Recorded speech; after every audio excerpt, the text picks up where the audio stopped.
রাত পোহালেই কোজাগরী লক্ষ্মী পুজো। ধনলক্ষ্মীর আরাধনার প্রস্তুতিতে মেতে উঠেছে প্রতিটি গৃহস্থ।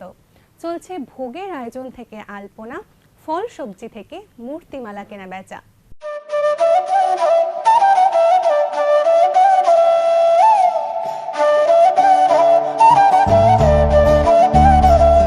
উমা বিদায়ে মন ভারাক্রান্ত বাঙালির, তবে এর মাঝেই এসে উপস্থিত কোজাগরী দেবী লক্ষ্মী। সংসারের মঙ্গল কামনায় এবং ধনসম্পদের শ্রীবৃদ্ধিতে প্রতিটি গৃহেই পূজিত হন তিনি। আর কোজাগরী লক্ষ্মী পুজো মানেই গৃহস্থের একরাশ প্রস্তুতি।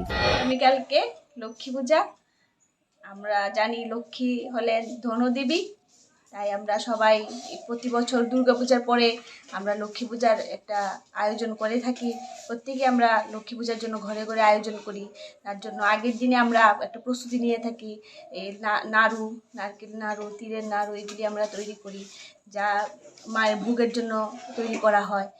Bureau report, news now.